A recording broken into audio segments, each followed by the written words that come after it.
This video is sponsored by these wonderful folks on Patreon. Our last time out looking at Disney remakes, we looked at Aladdin 2019 and Pinocchio 2022.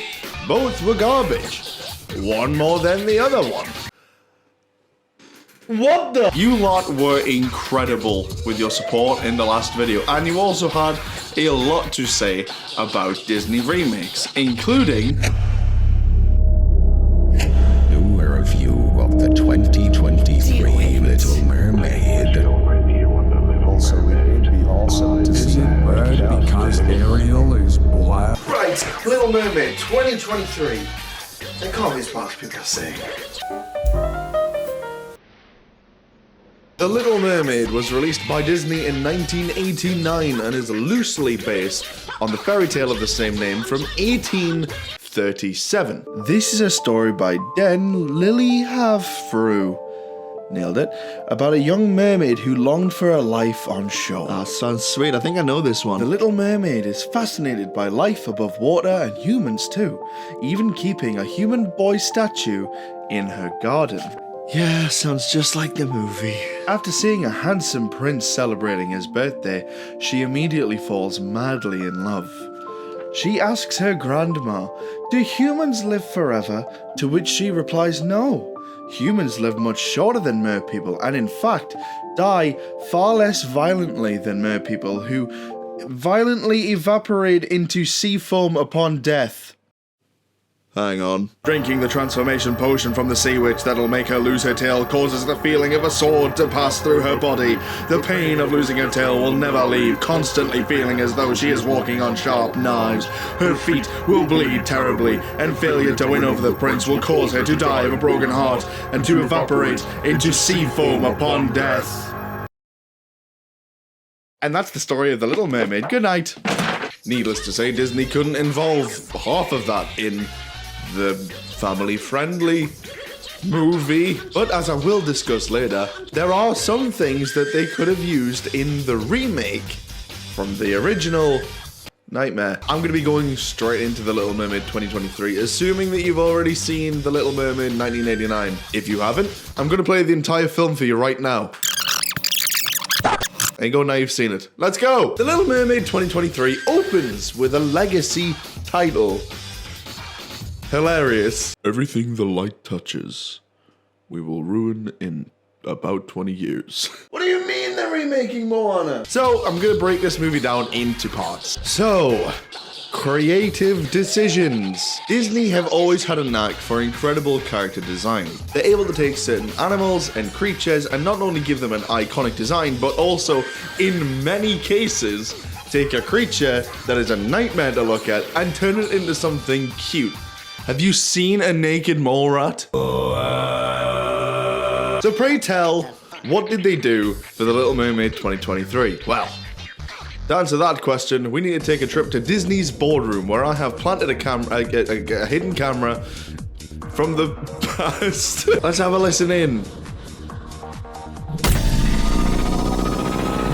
Okay, so we know that people love this. This is Disney's identity, but as we've already established, we're doing something a little bit different in the now time. So what if we just did, you know, the opposite? John, we've been over this since The Lion King. People don't respond to these hyper-realistic animals. I honestly don't think we could do worse. Seriously. You're gonna love what I've got for you today. Complete redesigns of all the characters. I did them myself. Okay. What have you got? Okay, here we go. Here is Flounder. Here's my redesign. Actually, I don't hate that. Oh, no, that's my daughter did that. That's just AI generative art. That bitch. Here's mine. I know. You're speechless now, but check this out. You're gonna love this. Scuttle, huh? Yes, Scuttle. Boston accent. Silly, funny, goofy character. I made it better. Jesus, Mary, holy... Come on, sir, don't be like that. I've kept his personality the same. Did you actually? Yeah, Skittle sounded like a heavy smoker, right? Scuttle. Hey, who cares? Okay, I got one more for you. Oh no. Sebastian the Crab. Who thought that this was a crab, right? Yes, creative design, hyper expressive. Not realistic at all! No, get it out of here! When Walt Disney sees my design, he's gonna fucking goo. It's at this point, sir, I should probably tell you that we've already finished rigging all of these animals and we can't change them because of crunch. Not only do these character designs strike fear into the hearts of children everywhere, but they also suffer from the Jon Favreau effect of The Lion King 2019, which is that this cannot convincingly convey emotion. I don't need to play you any audio relating to this clip because you can tell exactly what Sebastian is feeling by what his body language is doing and his face is doing. You know, he's emoting. Now try column B.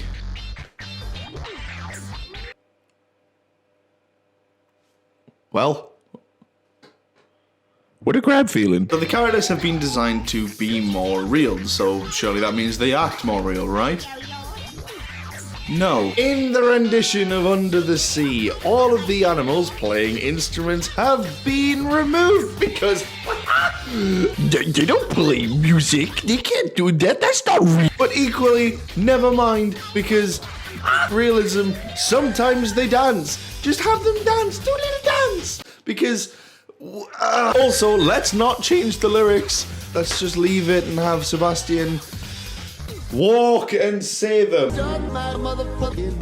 To make this bizarre creative decision and also not stick by your own rules, just all it comes up is that they didn't even know what they wanted to do with this in the first place. What are your rules? Okay, character designs. That's a miss. That's a bad miss. What about the rest of the CGI? So as I mentioned in the last video, computer graphics are hard. But what really harms CGI is crunch. In fact, Corridor Digital actually did a really great video talking about the importance of time with VFX. And I know that Corridor could do with a shout out from me, so there are multiple cases where you can tell that the artists behind this film were put under crunch and not given the adequate time to make some of these VFX convincing. And when your film is 80% CGI, that is a real problem. What did my voice do there? Let me sum it up real quick. The underwater comping of these mer people moving is terrible. Everything in deeper water is too dark, which is inexcusable when you're running underwater simulation because you could just boost the artificial light. The physics of moving underwater make no sense. Ariel throws a pocket watch and it has weight. The underwater hair sim is consistently inconsistent. Take a look at this. This is how hair flows underwater. It doesn't move jankily in clumps like this. Given adequate time, they could have made this look fantastic, but they didn't have time. Jesus Christ, it's so dark. Why can't I see Eric sinking? Why can't I see Eric sinking? You could have had a gorgeous shot of Eric sinking from the bottom of the ocean. Here's one I made earlier. So why choose this? The animals on the rock here are clearly disconnected from the water, which is a problem when you take a CGI character and place them over real film. Why not take this plate, rebuild it on a CG version where you can have a water sim that laps against the animals' Oh yeah, crunch! Crunchitize me, Kevin. The music. And this kind of goes hand in hand with the writing and creative decisions. Because there are 3, I counted, original songs added to The Little Mermaid from 2023, and all 3 of them are garbage. Oh, Stan, you're just saying that because they're original. Wrong. Remember in the last video when I talked about Jasmine's song having no purpose because it comes off the back of information that we already know? The thing is, Disney songs are incorporated in a way that it carries the story forward in some way or other. This is a point that I don't think I made very clear in the last video. When Will My Life Begin by Rapunzel in the film Tangled is a song entirely about setting up Rapunzel's life in the tower and her want to escape. All of which is taught to us through its visuals and its lyrics. The Genie shows us his capabilities as a genie in Friend Like Me. Dig a Little Deeper from The Princess and the Frog is a song that shows our heroes that what they need to do is look inward and forget about vanity. They don't just stop the movie for somebody to have a music video. So what happens in Remake? Eric gets an original inclusion in this film too. Why? Except it's super not wow at all, because it stops the entire movie dead in its tracks to tell us stuff that we already know and has just been told to us before. I was darkness bound, I had almost drowned. Yes, get on with it! Even worse, it ends with Eric on a ship, swearing off into the distance. Gotta keep myself clean. And the scene before this, Eric is told to never get on another ship again and spends a chunk of the movie being like, oh, I can't leave the castle, I can't leave the island. Also, he just appears on a ship mid-sentence in the song. Can you imagine that in real time? There's one thing that makes me feel home. That's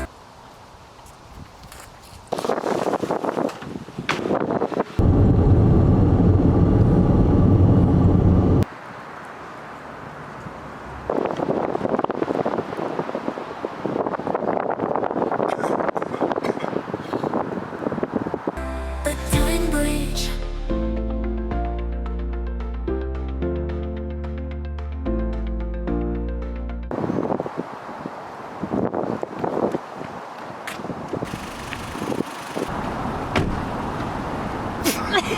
Ariel arrives as a human on the island, and there is a song that she sings, you know, after she's lost her voice. Giving Ariel a voice when you have explicitly set up that one of the big stakes is that she lost her voice, nice steak, completely sucks all of the meaning out of why she would have a voice taken in the first place. If it's so important to her, we shouldn't be able to hear it either. Does it need to be there? What do the lyrics tell us that we don't know? Read them, real quick. Yes, they are literally what is happening right in front of her. He's my dog, he's a skeleton. He's a tap of running water, he's a book about depression. Also, there is a bird, voiced by Aquafina. She has a song. That's why I chicka wham. It's terrible. Anyway, let's talk about casting. The performances in this movie are middling. Not across the board. Halle Bailey's clearly trying, but at times her performance, mainly when she's singing, really struggles. She does this like weird baby face, which I think is meant to be her bewilderment face. Boys, baby. Jonah Hauer-King also puts in a pretty decent performance as Eric. It's probably going to split opinions. I thought that Melissa McCarthy as Ursula was alright. Javier Bardem, who I absolutely adore, I think he just seems bored in this film. I get that acting against a blue screen or a green screen or on a soundstage with no characters and balls for reference is going to be really, really difficult. I mean, famously, Christopher Lee absolutely hated doing that for Star Wars. Look at... look at... Javier Bardem's operating at like a low 30%. The voice acting is also incredibly poor. Watch for sharks. Okay. Yeah, you go. I'll stand. What? Sharks? Ariel? Watch for sharks. All right. Good. What? Ariel? Wait! Let's talk about the writing. The pacing is actually fine. There are a couple of bloated scenes, including the intro, but otherwise the pacing is... it's alright. 10 points. Well done. But incredibly violent seamen. In the original, they respect the ocean. They think that King Triton's big man to be respected. But what was that? But in the remake, they are actively trying to attack the ocean, and they do. Also, Eric's spyglass isn't real. Scuttle eats a fish in front of everyone. Eating a fish in front of a fish in this world is like, Johnny, good to see you. I hate that guy. Let's go for coffee. Doesn't bird need to breathe air? Also, we establish in the remake that Eric is 21. When you came to us 21 years ago, the king and queen... Ariel is 16. What are you doing here today? Ursula's dialogue is far more on the nose than it was in the original. During Under the Sea, Ariel is completely invested until the last 5 seconds where she just disappears. In the original, she is long gone by the end because she's too interested in the surface to have her mind swayed. That's the whole point. So much of this dialogue, by the way, is just terrible, terrible exposition, which is characters being told things they already know. When you came to us 21 years ago, the king and queen took you in and treated you as one of their own. May I remind you that a deadly shipwreck first brought you to us? And now I almost lost you to one the other day. They killed your mother. I know. These weird eye stalks that grab hold of Ariel, I'm assuming, are meant to be the stand-ins for these weird little nematodes that are victims of Ursula's plots. But I couldn't really tell you because we never see them again. It is a Chekhov's gun that never guns. We don't even see Trident become one of them. Instead, he just sort of Thanos snaps into the sea. Ursula also decides that she's going to change the plan and make Ariel forget that she's meant to fall in love, which, like, if she can change the deal whenever, then, like, why wouldn't she just change it all the time to make sure it's impossible for Ariel to win? Ariel's first on-land meeting is weird and unnatural. She gets picked up by a fisherman, then dumped into the palace. The handmaid goes and gets Eric, and he just comes in and is like, hi. Now, for a change, Eric actually has a character and things to do in the film, as opposed to just being a placement character for Ariel to chase in the original. The scene in the study serves as a great icebreaker, and going forward, it's far more believable that these two characters are falling in love. Okay, praise break over, back to it. Market scene goes on for far too long. What's worse about the expositional dialogue is they actually sort of fixed one of the lines and just left the worst line in. So earlier it said by Eric's mom, May I remind you that a deadly shipwreck first brought you to us? and in a far more naturalistic way, after Eric and Ariel return to the castle, Eric turns to Ariel and says this. The truth is, I wasn't born to all this. And it all makes me feel a little uneasy. Welcome back, sire. That is so much better and way more natural than someone just being like, remember, you are an orphan and I'm not your mom. Also, why make the wedding different from the original and also the original fairy tale and make it an engagement party? The stakes. There they go. In the original film, you'll remember that Eric, the mariner, kills Ursula as a kaiju. Because there's one thing Eric can do really well. It's crash a ship. But Eric's bravery is what convinced King Trident that, hey, not all humans are bad, plus he just saved literally all of us. In the remake, Ariel, the girl who doesn't know what a fork or a pipe is, somehow now knows how to pilot a ship and kills Ursula herself, which undoes all of this. And I'm not gonna dwell on direction because all of this comes together by the director's hands. And all of this is trash. And that's The Little Mermaid of 2023. For the record, the thing that they could have changed, by the way, was the fact that in the original fairy tale, Ariel dies. So Disney haven't learned their lesson. And there's more to come. Ugh. If only there was, like, I don't know, a different direction that you could take the remakes in. Maybe instead of just going all in on trying to make it the same, maybe ground it, make it more We're talking about Mulan from 2020. That's the segue. Or at least it will be the segue if and that's the video that you would like to see. So let me know in the comments below. Or just drop your opinion on this absolute heap of garbage, because any comment helps the channel massively. You could write a comment that says egg. If you do want to see the Mulan breakdown, it will come after October because it's spooky month and I've got some spooky content for you in the pipeline. If you want to support the channel even more, you can jump into Patreon, which is linked below, to support the channel and also get access to exclusive content. Till next time, folks, thank you so very much for watching. I've been Stag. You, as always, have been wonderful. I'll catch you in the next one. Bye.